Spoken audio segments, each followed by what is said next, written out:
muchas las personas que han alcanzado salvación por fe al recibir al Señor Jesucristo como Salvador y Señor de sus vidas. Pero ¿cuántas veces podemos ver que esa fe se resquebraja por falta de conocimientos doctrinales? Y aquí vamos a mencionar dos factores negativos que se interponen para que un creyente no pueda crecer espiritualmente.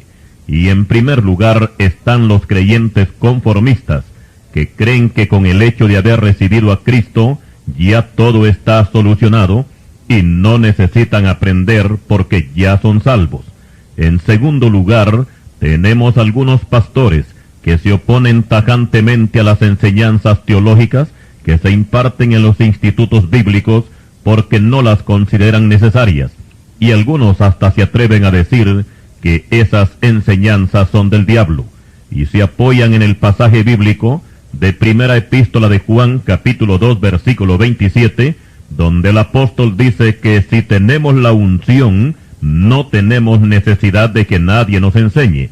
Pero esto está escrito por causa de las doctrinas torcidas que abundan en nuestro medio, para que no nos dejemos engañar por ellos, según nos dice el versículo anterior de primera de Juan 2:26.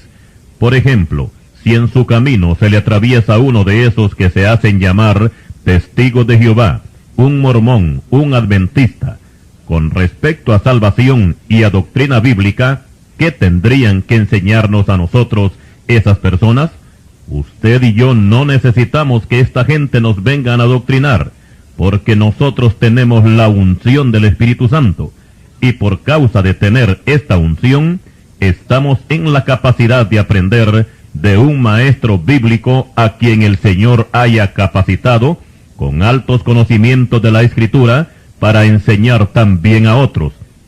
Nos preguntamos que cómo se cumpliría el mandato que dio nuestro Señor Jesucristo en Mateo 28:19, de id y haced discípulos a todas las naciones, si no hubieran maestros para formar esos discípulos.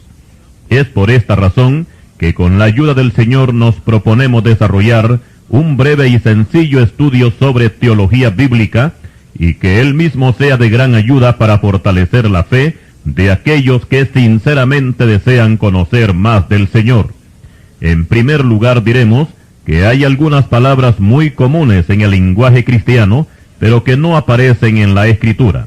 He aquí algunas de ellas: el rapto, el calvario, añadidura, danza en el Espíritu, esfuérzate que yo te ayudaré, lanzar la primera piedra, soy Pentecostés, Dios le bendiga, la Trinidad, etc.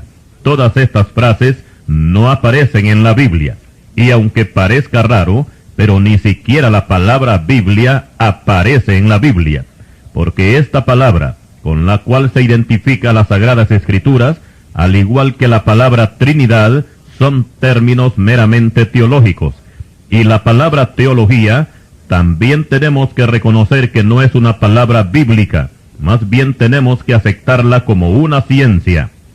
La palabra teología se forma de dos palabras griegas, theos y logos. La palabra theos, la vamos a deletrear T-H-E-O-S, quiere decir Dios. Los griegos le atribuían este nombre a Zeus, un dios mitológico, y Zeus era considerado como el padre de todos los dioses en la mitología griega.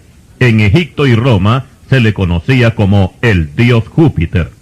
La segunda palabra es logos, que quiere decir discurso, palabra o razón.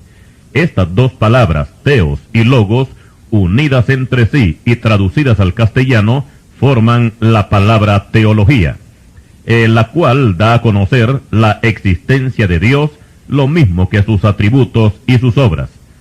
En el mundo hay muchas ciencias, las cuales el hombre ha desarrollado para adquirir conocimientos. Algunas han traído bien a la humanidad, otras han traído desgracias. Pero dentro de todas esas ciencias, solamente nos interesan por el momento dos de ellas, y son la filosofía y la teología. Ambas tienen mucho que enseñar, porque sus objetivos son opuestos, no contrastan y chocan entre sí.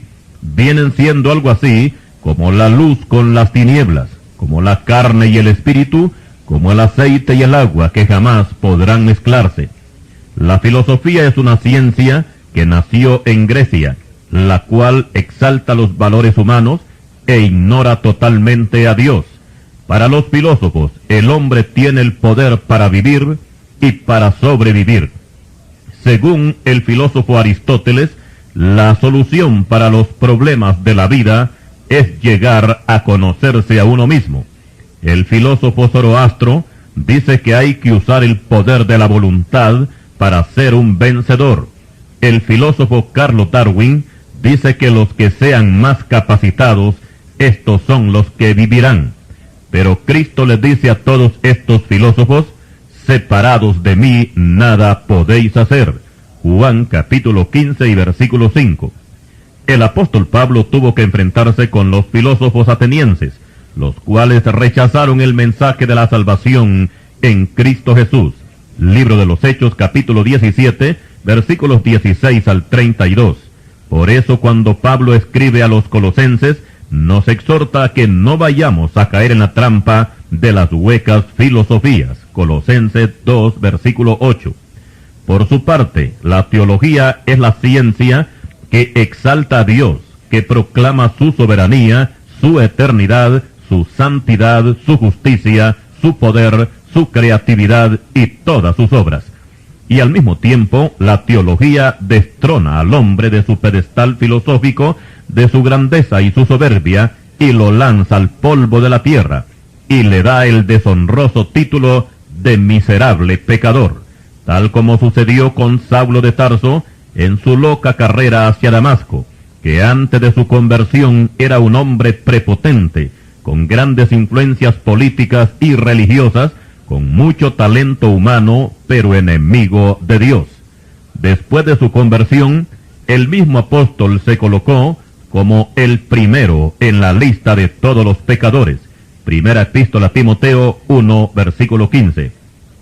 Ahora vamos a conocer algunas ramas teológicas de lo que encierra en sí la teología. Y tenemos en primer lugar la teología bíblica, que estudia el desarrollo de la revelación de todos los libros que forman la Escritura. Segundo, la teología dogmática, que es el estudio de los credos y los escritos de los padres de la Iglesia. Tercero, teología sistemática, que es un estudio en forma continuada de los libros de la Biblia por su orden, capítulo por capítulo, y si es posible hasta versículo por versículo. Cuarto, teología histórica, que estudia la vida de la Iglesia desde su inicio en Jerusalén hasta nuestros días. Y quinto, la teología exegética, que estudia los idiomas originales en que fue escrita la Biblia, como ser el hebreo, el arameo y el griego, que fue escrito precisamente el Nuevo Testamento. Sexto, tenemos la teología pastoral, que trata sobre la disciplina, las responsabilidades, deberes y derechos del pastor. Séptimo, la teología práctica, que es aplicada para los creyentes que no tienen o tienen poca preparación docente. Algunos no saben leer ni escribir, pero si honestamente han recibido a Cristo en su corazón por fe, son salvos. Lo importante de conocer es que todos los creyentes tenemos teología, aun los que no creen en ella. Si algún hermano dice que no cree en la teología, pues precisamente que esa es su teología, no creer en ella. Y ahora vamos a hablar sobre la teología bíblica, que a su vez encierra las ramas de la hermenéutica y homilética, también la oratoria y las evidencias cristianas.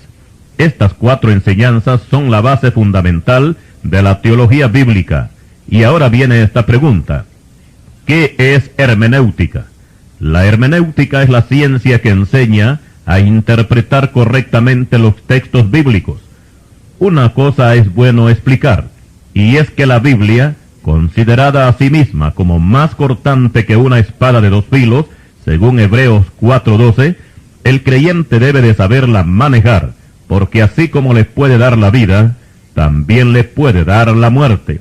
Ejemplos: el fuego es de gran utilidad para la vida humana, pero si la persona se descuida, le puede causar un incendio, y le puede producir grandes pérdidas, incluso hasta vidas humanas. Lo mismo puede suceder con el agua y otros elementos que hay que saberlos manejar para que no nos vayan a producir desgracias, sino que nos produzcan bendición. La palabra de Dios no lo es menos, y podríamos decir que es mucho más peligrosa si no se sabe interpretar correctamente. Esa es la razón por la cual han salido tantas doctrinas presentando sus errores como si fueran verdades, porque no han tenido una correcta interpretación de los textos bíblicos. Cristo dijo: escudriñad las Escrituras, porque a vosotros os parece que en ellas tenéis la vida eterna, y ellas, las Escrituras, son las que dan testimonio de mí.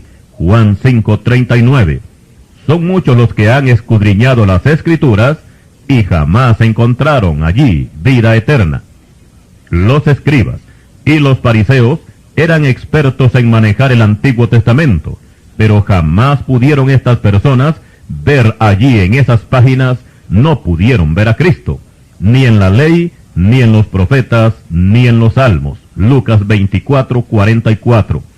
Y por no interpretar correctamente las Escrituras, murieron sin salvación. Cierta vez, un intérprete de la ley le preguntó al Señor Jesucristo que qué tenía que hacer para tener la vida eterna. Cristo se sorprende de que este hombre le haga esta pregunta, porque es intérprete de la ley, y el Señor le dice: ¿qué está escrito en la ley? ¿Cómo lees? Lucas capítulo 10 versículos 25 y 26. Esta frase quiere decir: ¿cómo interpretas tú la ley? Y aquí cabe explicar algo muy importante, y es que una cosa es leer la Biblia, otra cosa es escudriñarla, otra cosa es interpretarla, y lo más importante del caso es interpretarla bien, porque desgraciadamente algunos la interpretaron mal y hoy andan más perdidos que cualquier otro perdido. Y por supuesto que algunos que interpretaron mal la Escritura se murieron y se condenaron para siempre por no haber entendido bien lo que el Señor tiene en su santa palabra. Por eso consideramos de mucha necesidad un estudio teológico para los creyentes. La hermenéutica enseña a los predicadores a escoger los textos para sus mensajes, según sea la ocasión que se presente.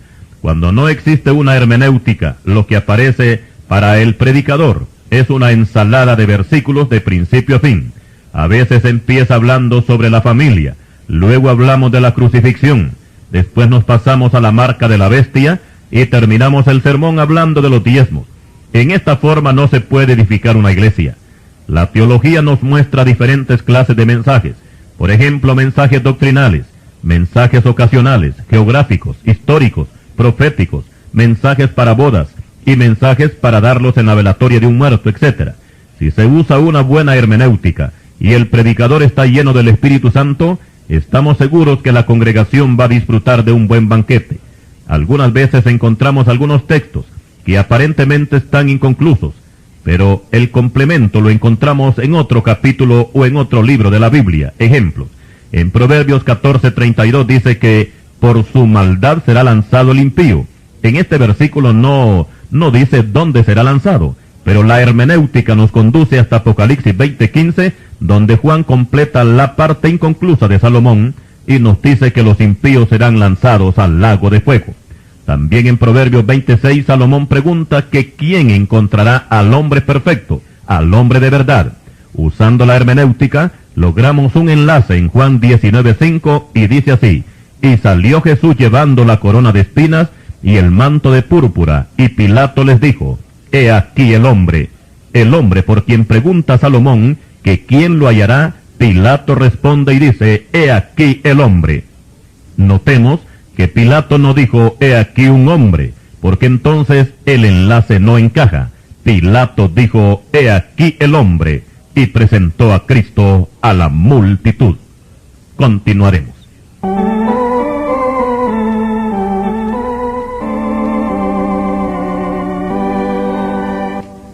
En este estudio vamos a considerar a la teología como el arma más poderosa para combatir el error. Cristo le dijo a los saduceos: erráis ignorando las Escrituras y el poder de Dios. Mateo 22:29. Son muchos los que leen la Biblia, pero no todos la entienden. También son muchos los que creen en Dios, pero no conocen a Dios. En todas las épocas han habido gran cantidad de teólogos, pero algunos de ellos no han sido salvos, porque aquí es bueno aclarar que no son los altos conocimientos teológicos los que salvan. Recordemos que la teología no es una salvación, sino una ciencia. Para que un teólogo pueda ser salvo, tiene que vivir un cristianismo puro, porque la misma ciencia de la teología enseña que solamente por medio del sacrificio expiatorio de Cristo se puede obtener el perdón de los pecados, y obedeciendo sus mandamientos se puede obtener salvación y vida eterna. Por supuesto que en la Biblia vamos a encontrar algunas cosas muy difíciles de entender, principalmente algunas epístolas de Pablo, las cuales los indoctos e inconstantes tuercen, como también las otras escrituras, para su propia perdición. Segunda epístola de Pedro 3, versículos 15 y 16. Pedro se refiere a las otras escrituras como el Antiguo Testamento, y que muchos interpretan mal para su propia perdición. Y es aquí donde se necesita emplear la hermenéutica para obtener una buena interpretación bíblica.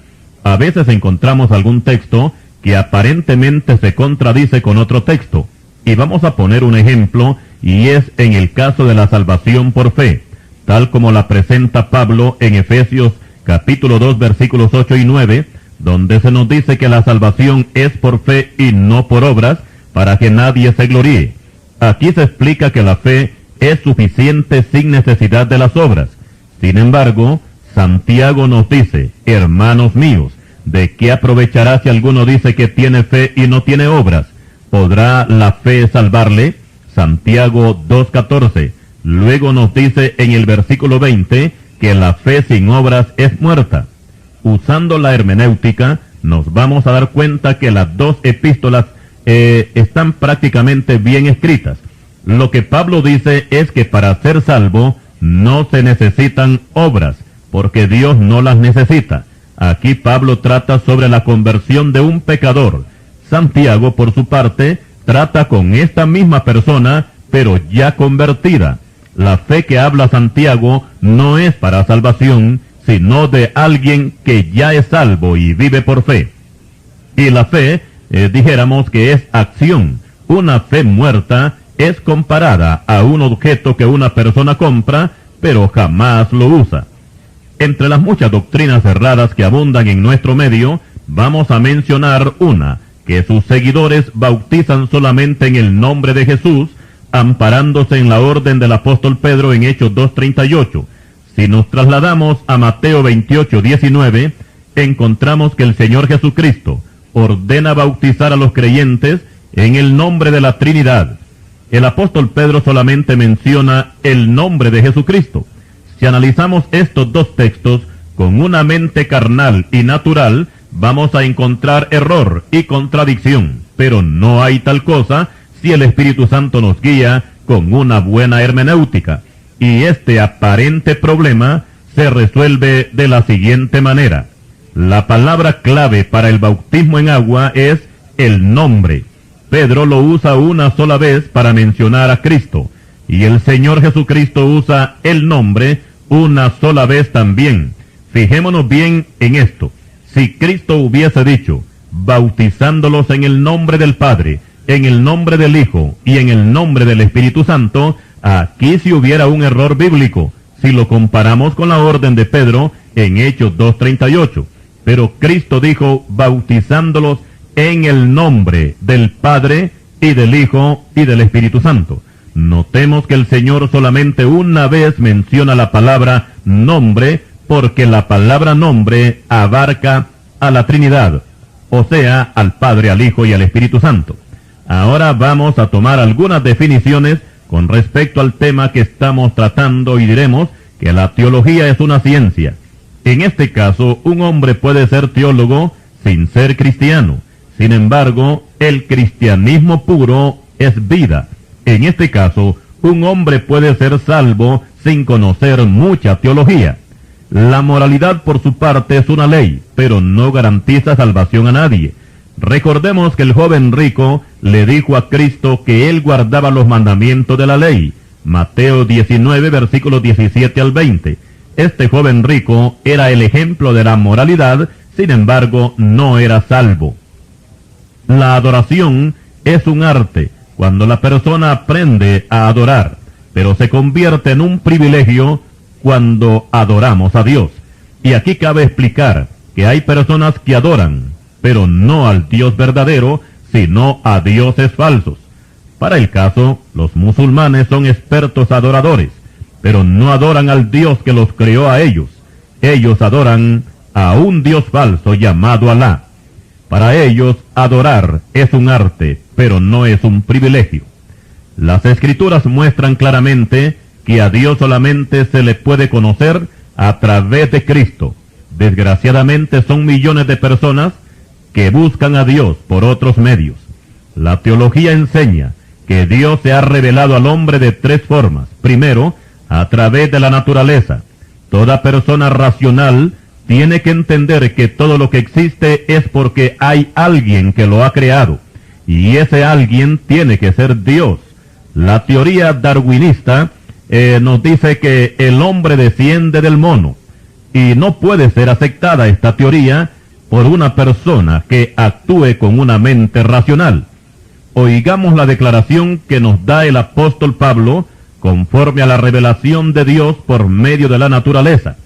Porque las cosas invisibles de Él, de Dios, su eterno poder y deidad, se hacen claramente visibles desde la creación del mundo, siendo entendidas por medio de las cosas hechas, de modo que no tienen excusa.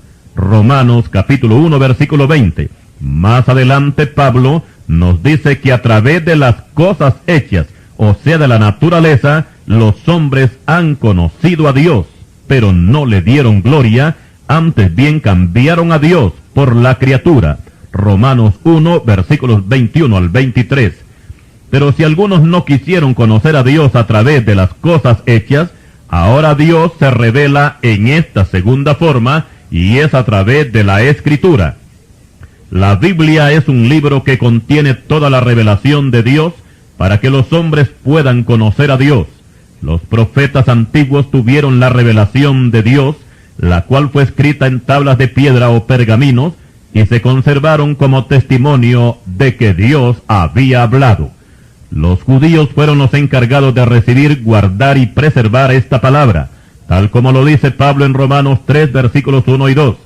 El versículo 3 dice que algunos fueron incrédulos, no creyeron en Dios, aún teniendo la palabra de Dios en sus manos. Y aquí es donde podemos ver una gran crisis espiritual en el hombre, porque en las dos formas en que Dios se ha revelado, el hombre no ha detectado su presencia. Pero viene la tercera, y es cuando Dios se revela por medio de su Hijo, el Señor Jesucristo. Pero desgraciadamente, son millones de personas en el mundo que ni en esta tercera forma han querido conocer a Dios. En el Evangelio de Juan, capítulo 1 y versículo 18, se nos dice que a Dios nadie le ha visto jamás. El unigénito Hijo que está en el seno del Padre, Él le ha dado a conocer. Y Cristo mismo declara que el que me ha visto a mí, ha visto al Padre. Juan 14, 9. La epístola a los Hebreos comienza con la siguiente declaración: Dios, habiendo hablado muchas veces y de muchas maneras en otro tiempo a los padres por los profetas, en estos postreros días nos ha hablado por el Hijo, a quien constituyó heredero de todo y por quien asimismo hizo el universo. Hebreos capítulo 1, versículos 1 y 2. Por otra parte, la teología nos enseña que la redención del hombre, realizada por Cristo en la cruz, quedó totalmente terminada cuando el Señor dijo, consumado es. Juan 19, versículo 30. Sin embargo, la revelación quedó inconclusa, o sea que Cristo no dio toda la doctrina que la iglesia iba a necesitar. Él lo dijo claramente en Juan capítulo 16, versículos 12 y 13. Aún tengo muchas cosas que deciros, pero ahora no las podéis sobrellevar. Pero cuando venga el Espíritu de verdad, Él os guiará a toda la verdad. Es por esta razón que el Señor escogió al apóstol Pablo para que escribiera la mayor parte de las epístolas, que junto con las epístolas de Pedro, Juan, Santiago y Judas, y también el libro de los Hebreos, servirían para completar la doctrina que ya el Señor les había prometido que iban a recibir por el Espíritu. Esto quiere decir que Cristo continuaría con su ministerio de enseñanza aún después de resucitado y ascendido al cielo.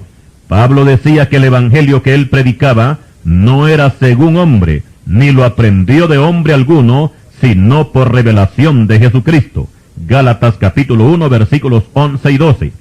Ahora vamos a tratar con toda la Escritura, esto es, el Antiguo y el Nuevo Testamento, y la vamos a definir en tres términos que son, primero, revelación, que quiere decir descubrir algo que no se conocía.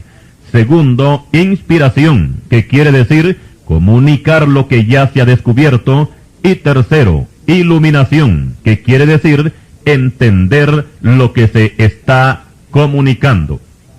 Estos tres términos tienen que ir entrelazados forzosamente, aunque no es considerado necesario que un solo creyente pueda ser acreedor a estas tres definiciones, y vamos a mencionar algo muy importante. Aquí tenemos un ejemplo.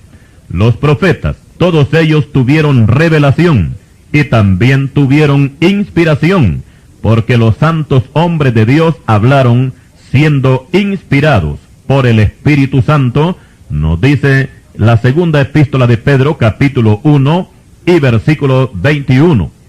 Pero es necesario aclarar que no todos los profetas tuvieron iluminación, o sea que no entendieron lo que ellos mismos escribieron, tal como lo dice el apóstol Pedro, que los profetas de la antigua ley, a ellos se les reveló de la salvación que Dios iba a dar al mundo, pero no fueron iluminados para conocer al Salvador, que en este caso era Cristo Jesús, y escudriñaron para saber quién iba a ser esa persona, pero no lo consiguieron, porque esa iluminación estaba reservada en forma exclusiva para la iglesia cristiana. Primera epístola de Pedro, capítulo 1 y versículos 10 al 12. Ahí tenemos esta enseñanza, que los profetas quisieron indagar quién era esa persona de quien ellos escribían, pero la iluminación no llegó a ellos y no conocieron que escribían de Cristo. Ahora veamos estas tres definiciones compartidas.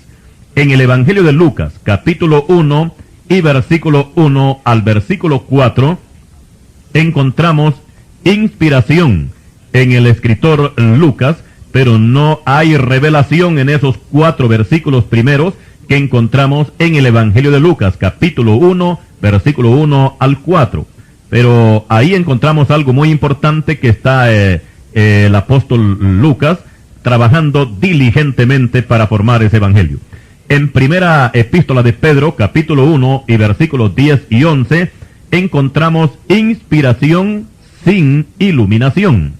En el libro de Apocalipsis encontramos en el capítulo 1 del versículo 1 al 11, revelación con inspiración, esto es, con el apóstol Juan en la isla de Patmos. Y también vamos a tener revelación con inspiración, tenemos ahí más adelante, pero encontramos poca iluminación para el apóstol Juan, porque gran parte de la escritura del libro de Apocalipsis se escribe a través de simbolismos, o sea que muchas cosas que Juan escribió no las entendió él mismo. Sin embargo, el apóstol Pablo tiene revelación, inspiración e iluminación. En primera epístola de los Corintios, capítulo 2, versículo 12, dice Pablo: y nosotros no hemos recibido el espíritu del mundo, sino el espíritu que proviene de Dios, para que sepamos lo que Dios nos ha concedido. Si la iglesia en este tiempo tiene la palabra revelada e inspirada, procuremos recibir iluminación para poder entenderla. Si el Espíritu Santo no brinda iluminación al creyente para entender la palabra de Dios, la Biblia será solamente un poco de papel en sus manos. Aclaramos que la iluminación no es para revelar nuevas verdades, sino para dar entendimiento sobre verdades que ya han sido reveladas. Continuaremos. Y continuando con nuestro estudio sobre teología, vamos a hablar de las figuras literarias que aparecen en la Biblia, y que no solamente es bueno, sino necesario que todo pastor conozca, también los líderes y todo aquel hermano que desee conocer más a fondo los textos bíblicos. A continuación presentamos una lista de estas figuras y después daremos su significado. En primer lugar tenemos la metáfora, la paradoja, la metonimia, la sinecdoque, la ironía, la hipérbole, la apóstrofe, la personificación, el eufemismo, el antropomorfismo, los tipos, los símbolos, los símil, las parábolas, las alegorías, las fábulas, los enigmas, el proverbio, los modismos hebraicos, etc. Recordemos que una buena interpretación de los textos bíblicos ayudará al cristiano a vivir una vida más entregada a Dios.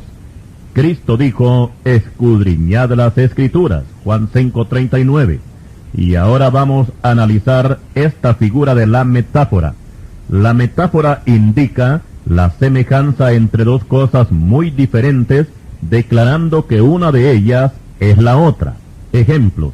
Cristo dijo, vosotros sois la luz del mundo, Mateo 5:14, o vosotros sois la sal de la tierra, Mateo 5:13. Literalmente hablando, ningún cristiano es luz ni es sal, porque aún el más santo de los cristianos necesitará luz material para alumbrarse donde está oscuro, y también necesitará sal material para sazonar sus comidas. Pero hablando en metáfora, sí se puede aceptar la frase, porque la expresión, vosotros sois la luz del mundo, quiere decir, vosotros que lleváis el mensaje del Evangelio, sois como una luz para el mundo. Otra metáfora encontramos en Génesis capítulo 15 y versículo 1, cuando Jehová le dice a Abraham que él es su escudo. Literalmente hablando, Dios no es un escudo, Dios es espíritu, nos dice Juan 4:24, pero la metáfora indica que Dios va a proteger a Abraham como si éste tuviera un escudo al frente. En la Escritura vamos a encontrar una gran cantidad de metáforas, pero mencionaremos una más y la encontramos en Isaías capítulo 3 y versículo 15 y citamos, ¿qué pensáis vosotros que majáis a mi pueblo y moléis las caras de los pobres?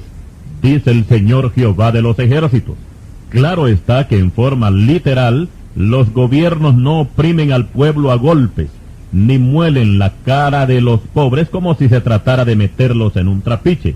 La metáfora de majar y moler al pueblo significa apretarlo con los impuestos o con los famosos paquetazos, como se les conoce en Honduras. Isaías 3:15.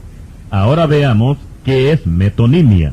Metonimia es el uso de una palabra en lugar de otra. Ejemplo, en Génesis capítulo 6 versículo 12 dice, y miró Dios la tierra, y he aquí que estaba corrompida, porque toda carne había corrompido su camino sobre la tierra.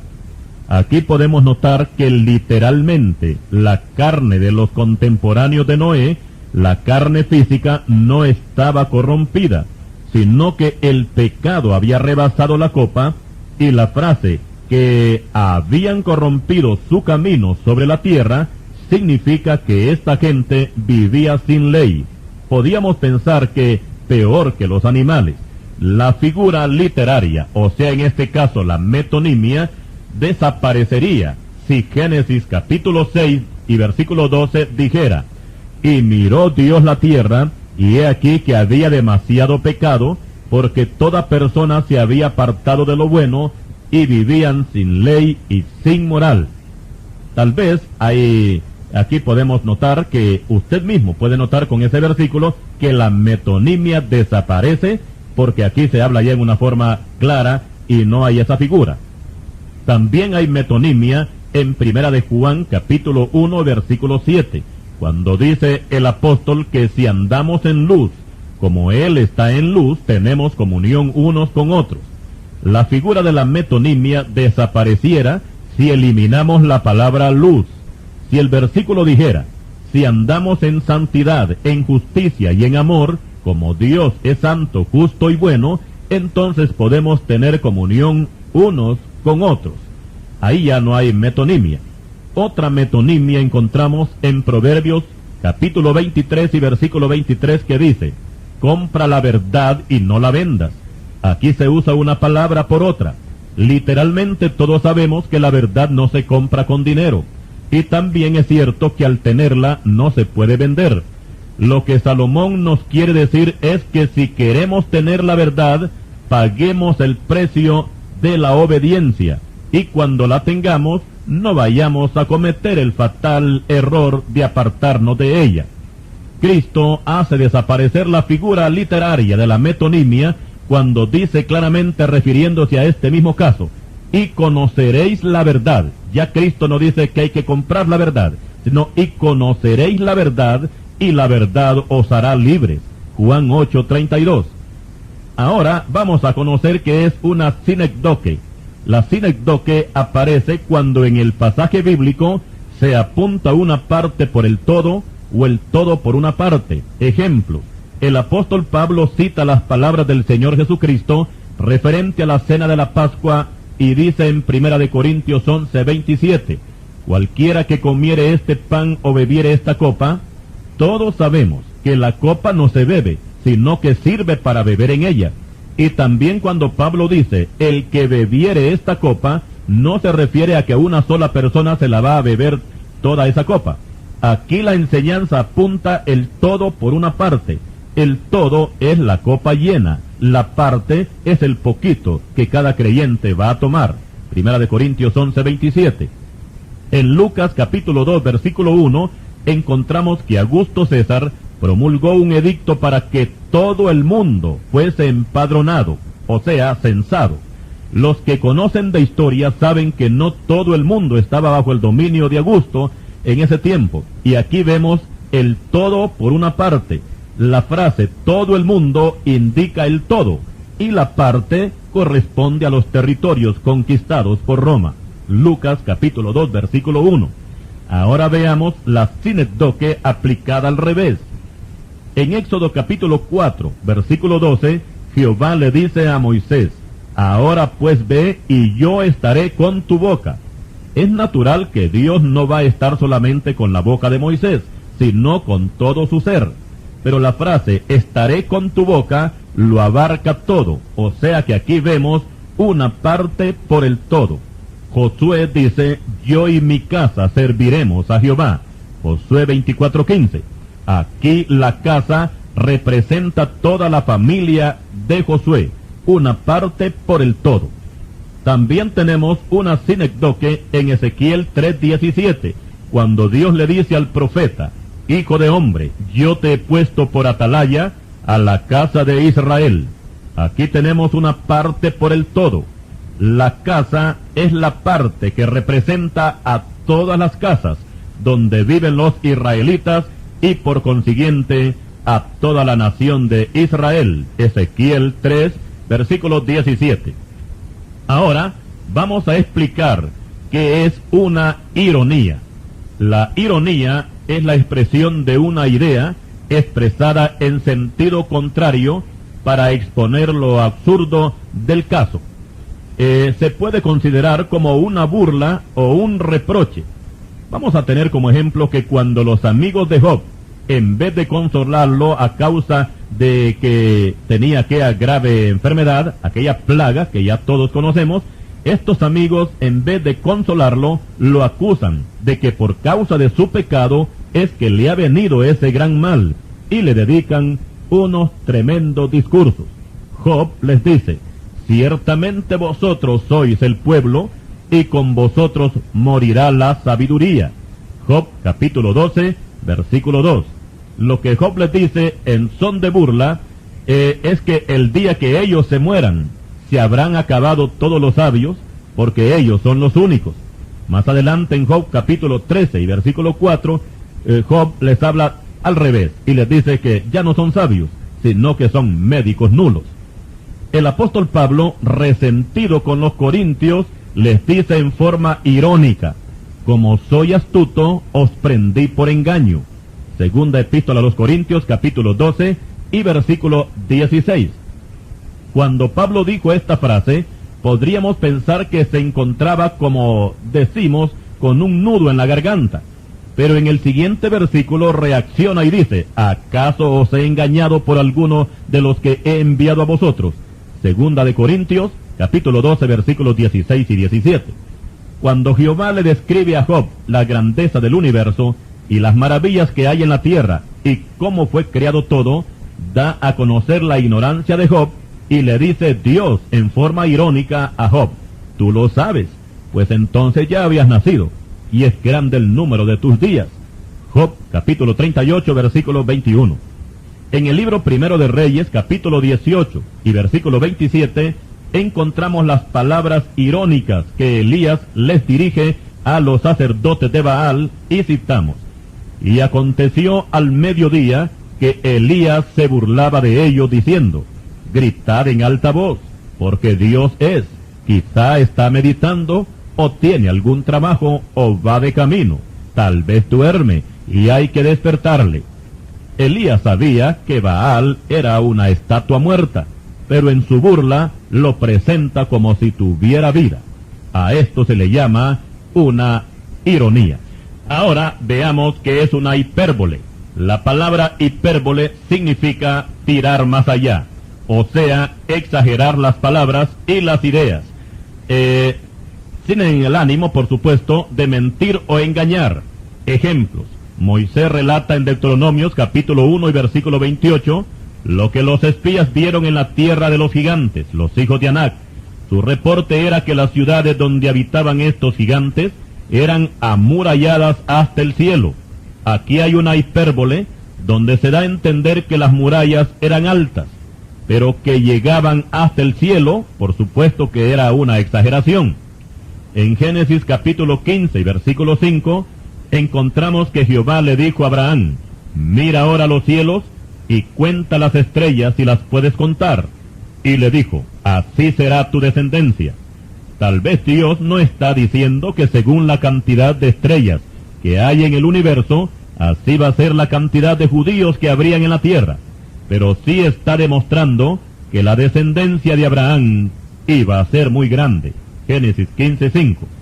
En Hechos 27:34, el apóstol Pablo alienta a los soldados y a los presos que junto con él van hacia Roma en un barco que no ofrece mucha seguridad, y les dice: por tanto os ruego que comáis por vuestra salud, pues ni aun un cabello de la cabeza de ninguno perecerá. Podíamos pensar que de las 276 personas que iban en ese barco, según Hechos 27:37, podían haberse peinado esa mañana, algunos de ellos, y algunos cabellos podían venirse en el peine. Pero las palabras de Pablo no se enfocan a la pérdida de un pelo, sino a la completa seguridad que Dios les iba a dar a todos los que iban en el viaje, por lo menos en lo que respecta a la seguridad física, porque la nave fue destruida por la fuerte tempestad, pero nadie pereció, porque todos llegaron nadando a la isla de Malta. Hechos, capítulo 28, versículo 1. En nuestro medio ambiente usamos muchas hipérboles, o sea que exageramos en las conversaciones. Cuando el estadio se llena de gente, o hay fiesta en una casa, a menudo se oye decir: no cabía uno más, aunque quepan 20 todavía. Otros van más allá y dicen: estaba tan lleno que no cabía ni una aguja. En nuestra enseñanza diremos que por muy lleno que esté el salón, siempre van a caber más de 1 millón de agujas allá adentro. A algunas personas se les oye decir que los frijoles están por las nubes, pero literalmente hablando, usted nunca busque frijoles en las nubes. La frase no es más que una exageración para dar a conocer que los productos han subido de precio o están caros. Los periodistas nos dan la información y dicen: habían miles de personas en la concentración, aunque hablando honestamente no habían ni 100. Las exageraciones dentro de la teología se les conoce como hipérboles. Continuaremos.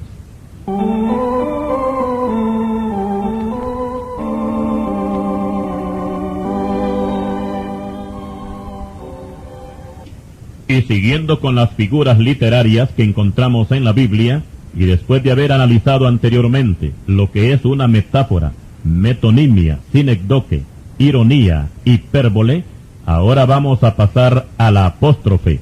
La apóstrofe se presenta cuando las palabras son dirigidas a personas ausentes o muertas, o también a objetos que no tienen vida. Ejemplos: en el libro 2 de Samuel, capítulo 18 y versículo 33, encontramos al rey David cuando recibe noticias de la muerte de su hijo Absalón, que lloró en su habitación y dijo: Hijo mío, Absalón, hijo mío, Absalón, que me diera que muriera yo en lugar de ti, Absalón, hijo mío, hijo mío. Aquí David habla con su hijo, pero Absalón ya está muerto, y con todo y eso, el cadáver de Absalón está bien lejos de donde se encontraba David. A esto se le llama una apóstrofe. Esta misma figura la encontramos en Mateo capítulo 23 versículos 37 al 39, cuando nuestro Señor Jesucristo le habla a la ciudad de Jerusalén y dice: Jerusalén, Jerusalén, que matas a los profetas y apedreas a los que te son enviados. Es natural que al hablarle a la ciudad se está refiriendo a los habitantes de ella. En Marcos 4 versículo 39, el Señor usa una apóstrofe cuando se dirige al mar y al viento y le dice: calla, enmudece. Todos sabemos que tanto el mar como el viento son elementos de la naturaleza que dentro de la lógica y de lo normal no están sujetos a las palabras humanas para poder controlarlos. Pero el Señor usa la expresión de la palabra no para que el viento y el mar la oigan, porque ellos no tienen oídos, sino para que la oigan los asustados discípulos y reconozcan su autoridad y su fe sea aumentada.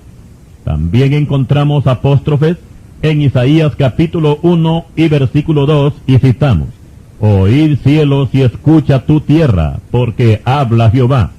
Aquí se refiere que tanto los seres celestiales como toda la raza humana tienen que oír la voz de Dios.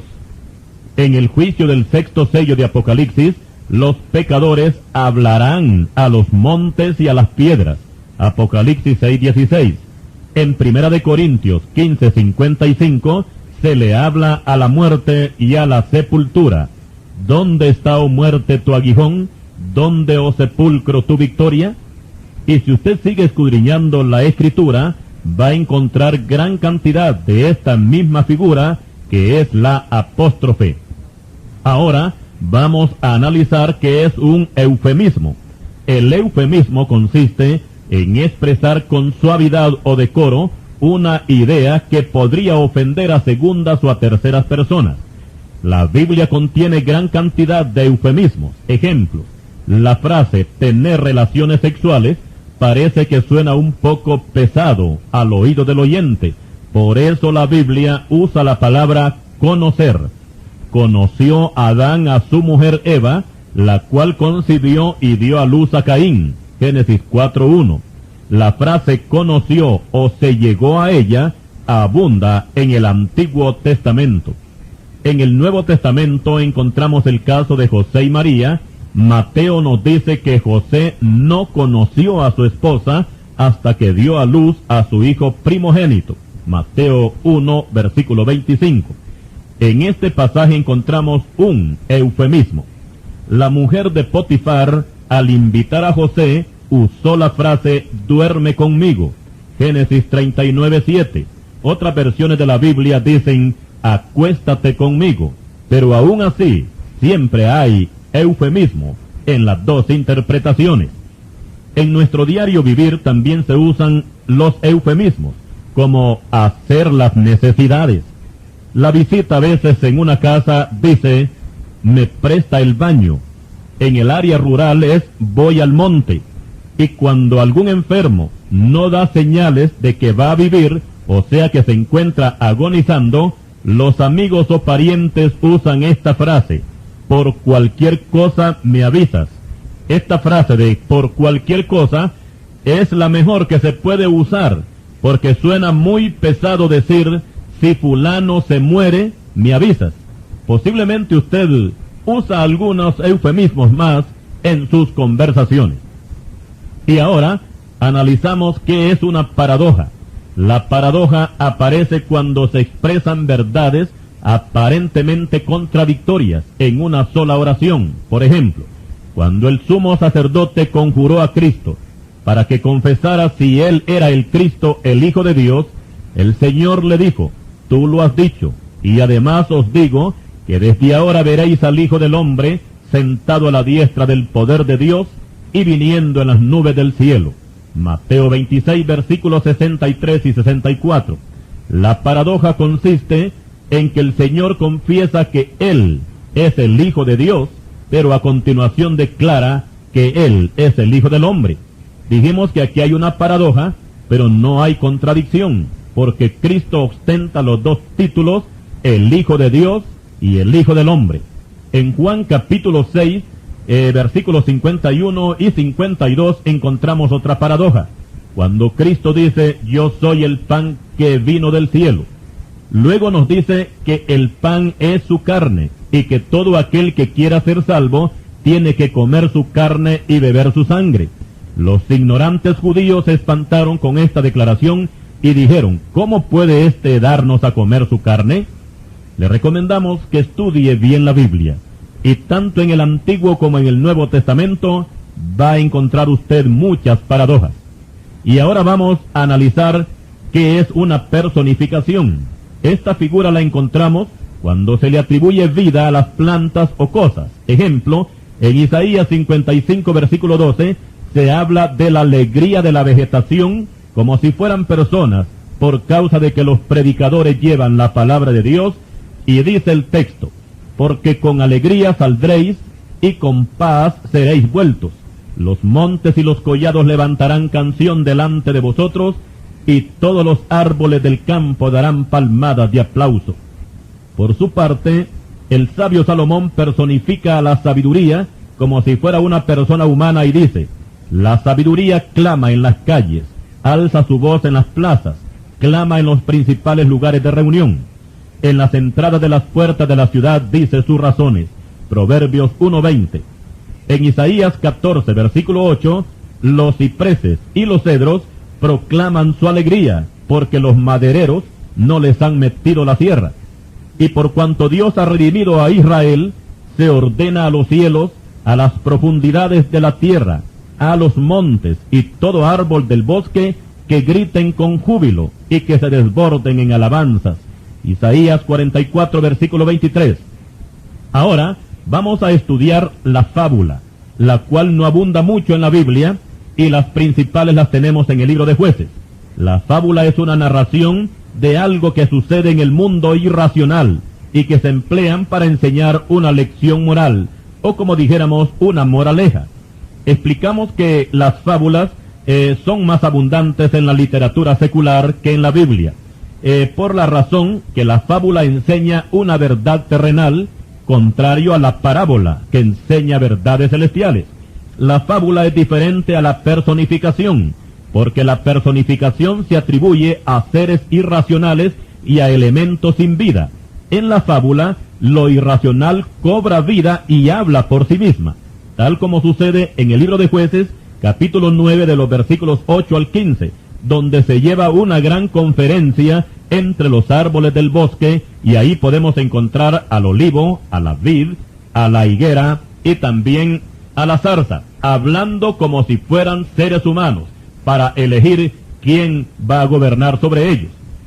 En segundo libro de Reyes, capítulo 14 y versículo 9, encontramos también otra fábula, donde el cardo le envía un mensaje al cedro que está en el Líbano. Hoy le llamaríamos a esto un mensaje en clave, y se trata del rey Amasías, rey de Judá, representado por el cardo, que le envía a decir a Joás, rey de Israel, que venga a cierto lugar para que se vean las caras. Joás representa al cardo, y en este caso es Joás quien envía el mensaje, y le dice que no venga a encontrarse con él, porque las fieras lo van a despedazar. Pero Amasías no entendió el mensaje, y se lanzó a la batalla, y en Bet-Semes se vieron las caras con Joás. y éste lo tomó prisionero. Segundo libro de Reyes, capítulo 14, versículos 9 al 12. Ahora pasamos a la figura literaria que es el antropomorfismo, que son dos palabras griegas unidas. La primera es antropos, que quiere decir hombre, y morfes, que quiere decir forma. Juntas quieren decir en forma de hombre, y esta figura se emplea para hablar de Dios en su relación con el hombre como si Dios fuera una persona humana. En este caso, un hombre. La Biblia abunda en ejemplos con respecto a esta figura, y mencionaremos a los hechiceros de Faraón, que cuando Dios envió la plaga de los piojos a Egipto, ellos con sus encantamientos no pudieron hacer piojos, y dijeron, dedo de Dios es este. En Proverbios capítulo 22, versículo 12, encontramos que los ojos de Jehová velan por la ciencia. En Isaías 59, versículo 1, encontramos la mano y el oído de Dios. He aquí que no se ha cortado la mano de Jehová para salvar, ni se ha grabado su oído para oír. En Isaías 66, versículo 1, se habla que el trono de Dios está en el cielo y sus pies descansan sobre la tierra. El profeta Nahum nos dice que las nubes son el polvo de los pies de Dios. Nahum capítulo 1, versículo 3. En Éxodo capítulo 33, versículo 11, se nos dice que Moisés hablaba con Jehová cara a cara. En Isaías 1:14 se dice que Dios tiene alma. En Hechos 13, 22 se nos dice que tiene corazón y que también tiene memoria. Y en el Salmo 42:9 el salmista deja ver como si a Dios se le ha olvidado algo muy importante. En Génesis capítulo 18 y versículo 21, Moisés nos quiere dar a entender como si Dios necesita ver para saber algo, y es conforme al juicio de Sodoma y Gomorra. Y vamos a citar este pasaje, y dice, descenderé ahora y veré si han consumado su obra según el clamor que ha venido hasta mí, y si no, lo sabré. En Éxodo 33:20 se nos presenta a Dios como si tuviera rostro humano, y también como si tuviera espaldas, y como si tuviera mano. Y citamos cuando Dios le habla a Moisés, no podrás ver mi rostro, porque no me verá hombre y vivirá. Y dijo aún Jehová, he aquí un lugar junto a mí, y tú estarás sobre la peña. Y cuando pase mi gloria, yo te pondré en una hendidura de la peña, y te cubriré con mi mano hasta que haya pasado. Después apartaré mi mano, y verás mis espaldas, mas no se verá mi rostro. Libro de Éxodo capítulo 33, versículos 20 al 23. En Isaías 40, versículo 12, se nos dice que Dios midió las aguas con el hueco de su mano, y los cielos los midió con la palma de su mano, y con 3 dedos juntó el polvo de la tierra. ¡Qué maravilloso es todo esto de veras! Recordemos que la palabra de Dios nos declara en una forma categórica que Dios no es hombre. Nos dice Números 23:19. Dios es espíritu, dice Juan 4:24. Pero Él es tan bueno que en su relación con el ser humano se coloca en una posición como si realmente Él fuera una persona humana, porque de otra manera resultaría muy difícil entenderlo y conocerlo. Y para concluir con esta primera parte de este estudio de teología, diremos que Dios no solamente se presenta a través de esta figura de antropomorfismo, sino que se manifiesta en forma no de figura, sino literalmente cuando Él se hizo carne y entró al mundo en la divina persona del Señor Jesucristo. Cristo le dijo al discípulo Felipe, el que me ha visto a mí, ha visto al Padre. Juan 14:9. Si a usted se le ha hecho un poco difícil entender el significado de las figuras literarias que hemos expuesto anteriormente, no se preocupe, y diga como dijo un predicador, yo no tengo mucha teología, la única teología que yo conozco es saber que Dios me ama y yo le amo a Él. Si el Señor nos permite, continuaremos con el segundo estudio sobre teología. Dios le bendiga.